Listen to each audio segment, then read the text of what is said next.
ఈ రోజున గత వారం 10 రోజులుగా జరుగుతున్నటువంటి ఎపిసోడ్ నోటికి కోట్ల కుంభకోణం అనేటువంటిది దానికి సంబంధించినటువంటి వాటిల్లో అధికార పార్టీ కానీ అధికారులు కానీ పూర్తి స్థాయిలో తప్పిదం చేస్తున్నారనేటువంటి కనబడతా ఉంది. ముఖ్యంగా మత్తయ్య అనేటువంటి ఆయన్ని ఈ ప్రాంతం నుంచి తరలించి ఆంధ్ర ప్రాంతానికి పంపించి ఒక పోలీస్ స్టేషన్లో కేసు పెట్టించి దానిని పోలీసు వారు కాదు అని చెప్పేసి ఏసీబీ వారితో విచారణ జరిపించడానికి చేస్తున్నారు. భారత భూభాగం మొత్తంలో కూడా ఎక్కడ నేరం జరిగితే నేరం చేసినటువంటి ముద్దాయిని ఈ భారతదేశంలో ఏ ఒక్కరు కూడా ఆశ్రయం ఇవ్వడానికి వీల్లేదు అనేటువంటి చట్టం చెప్తా ఉంది. ఆ చట్టం చెప్పేటువంటి దాంట్లో సెక్షన్ 212 కింద ముద్దాయి అవుతారు ఎవరైనా ఆశ్రయం ఇస్తే అనేటువంటిది ఉంది. దొంగ సొమ్మును కనుక ఎవరన్నా తెస్తే దాస్తే దాన్ని 411 కింద ముద్దాయి అవుతారు అనేటువంటి స్పష్టంగా ఉంది. డకాయిటీ చేసి తెచ్చినటువంటి సొమ్ము ఏదైతే ఉందో ఆ సొమ్ముని భద్రపరిచినట్లయితే 412 కింద ముద్దాయి అవుతారనే స్పష్టంగా ఉంది. మరి ఇవాళ దీనిలో ఒక ముద్దాయిగా పేర్కొనబడినటువంటిది ఈ ఆంధ్రప్రదేశ్లో జరిగినటువంటి దీన్ని తీసుకొచ్చి విజయవాడ సత్యనారాయణపురం పోలీస్ స్టేషన్లో 192 క్రైమ్ నెంబర్ కింద కట్టడం అనేటువంటి జరిగిందంటేనే ఇట్స్ ఎ నోన్ ఫ్యాక్ట్. ఇక్కడ ముద్దాయిగా ఉన్నారు హైదరాబాదు కేసులో అనేటువంటి తెలిసి అక్కడ ఉండేటువంటి ఆంధ్రప్రదేశ్లో ఉండేటువంటి ఆంధ్రప్రదేశ్లో ఉండేటువంటి పోలీసు వ్యవస్థకి అండగా ఉండేటువంటి ప్రభుత్వాన్ని నడిపేటువంటి చంద్రబాబు నాయుడు గారి యొక్క పాత్ర ఉందా లేదా అనేటువంటిది కావాల్సినటువంటి అవసరం ఈ రోజున ఉంది. ఇవాళ ముద్దాయికి ఆశ్రయం ఇచ్చినటువంటి పోలీసు ప్రభుత్వము అదేవిధంగా డైరెక్ట్గా చంద్రబాబు నాయుడు గారు ముద్దాయిలు అయి తీరాలి. నేను ఒకటి అడుగుతున్నా, రాజకీయ నాయకులు లేమెన్లు అవ్వచ్చు, కానీ డీజీపీ లేకపోతే ప్రిన్సిపల్ సెక్రటరీ కృష్ణారావు గారు కానీ రాములు గారు కానీ డీజీపీ కానీ చీఫ్ సెక్రటరీ కానీ వీరిద్దరూ చదువుకునేటువంటి వాళ్ళు, చట్టం తెలిసినటువంటి వాళ్ళు, చట్ట పరిధిని మించి చేయవలసినటువంటి అవసరం లేదు. అరబ్ కంట్రీలకి పారిపోయి దాక్కుని ఉంటే ముద్దాయిలు వాళ్ళని పట్టుకురావడం కష్టం అవుతుందే కానీ భారతదేశంలో ఒకే ఒక్క సిఆర్పిసి ఉంది.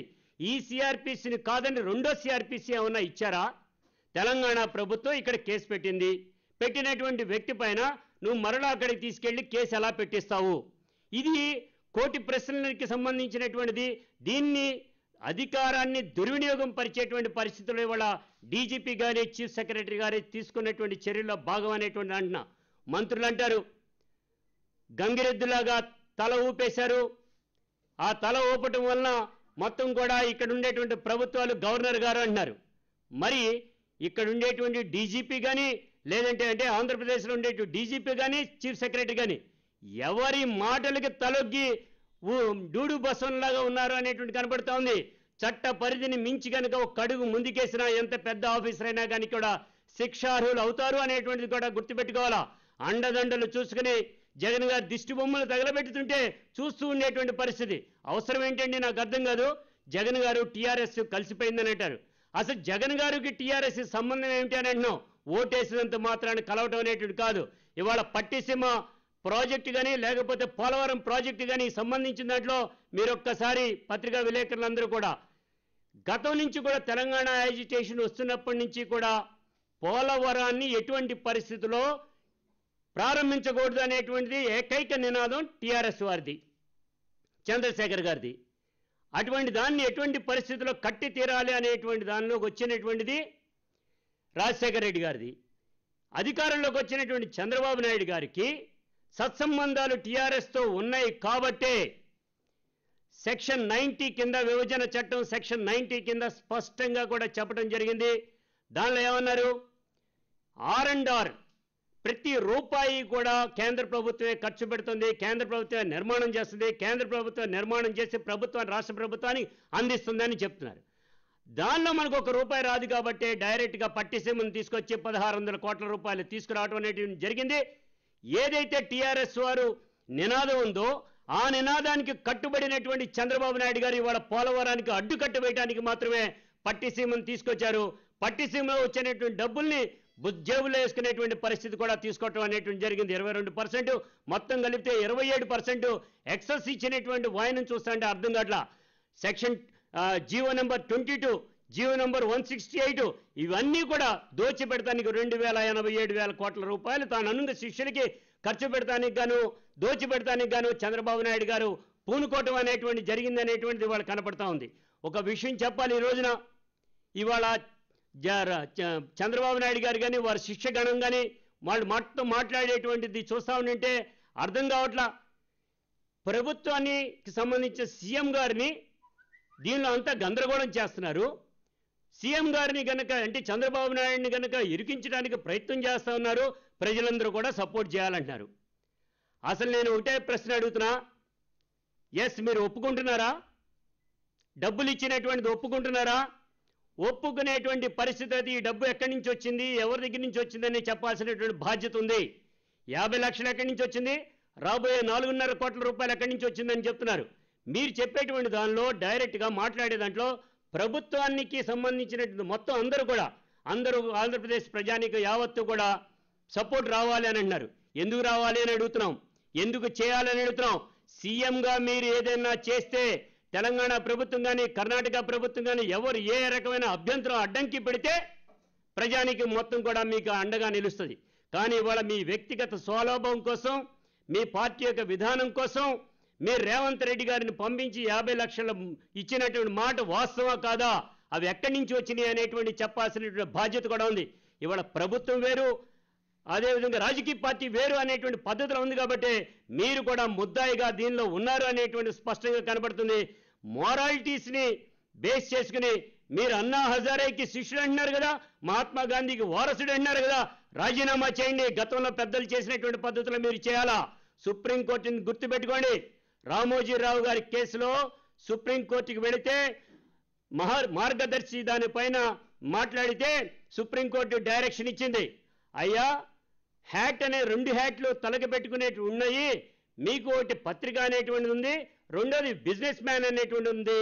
బిజినెస్ మ్యాన్కి సంబంధించినటువంటి వ్యవహారంలో దీన్ని పత్రికల్ని జోడించకండి, పత్రికా స్వేచ్ఛకి దీనికి ముడిపెట్టకండి అనేటువంటి సుప్రీంకోర్టు చెప్పడం వలన వెనకడికి వేయటం జరిగింది.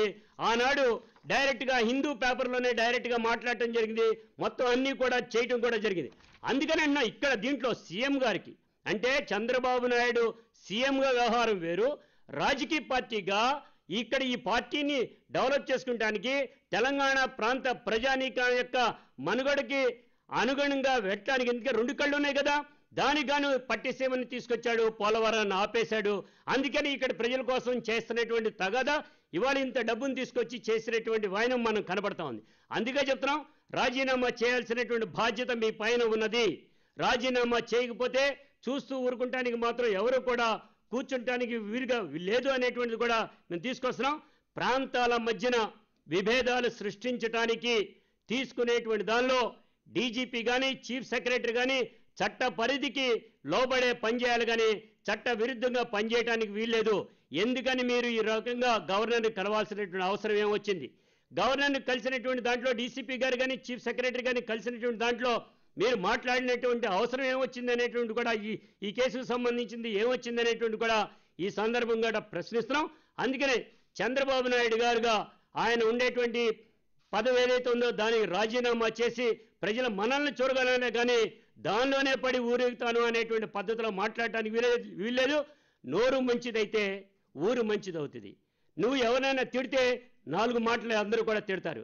8వ తారీఖున నువ్వు తిట్టావు కాబట్టి ఇక్కడ తెలంగాణ ఉండేటువంటి ప్రభుత్వంలో ఉండేటువంటి వాళ్ళందరూ కూడా తిట్టడం బిగించేస్తున్నారు. తిడుతున్నారు కాబట్టి నాకు అందరూ కూడా సపోర్ట్ రండి అనేటువంటి మాటలు మాట్లాడుతున్నావు. నువ్వు తిట్టించుకుంటూ ప్రజల్ని సపోర్ట్ రమ్మంటే మా ఓటర్లని సపోర్ట్ రమ్మంటే ఎలా వస్తావు, ఎందుకు వస్తావు అని అడుగుతున్నావు. నువ్వు ఈ దీంట్లో నిగ్గు తేల్చండి. డబ్బు ఇచ్చావా, తెచ్చావా, డిస్ట్రిబ్యూట్ చేసావా లేదా అనేటువంటి చెప్పండి. తద్వారా నీకు ఏం చేయాలి, ఎవరు సపోర్ట్ రావాలని వస్తారనే కానీ అంతకు మించి మరొకటి కాదు. అందుకే రాజీనామా చేయటం ఒకటే మంచిది. చట్టానికి సంబంధించినంత వరకు కూడా కంపల్సరీగా ఎటువంటి పరిస్థితులైనా కానీ కూడా ముద్దాయికి ఆశ్రయం ఇచ్చినటువంటి ఈ ప్రభుత్వం, ముద్దాయికి ఆశ్రయం ఇచ్చినటువంటి పోలీసు, ముద్దాయికి ఆశ్రయం ఇచ్చినటువంటి చంద్రబాబు నాయుడు గారు పైన మరలా 212 కింద కేసు నమోదు చేయాలనేటువంటి కూడా కోరుతున్నాం.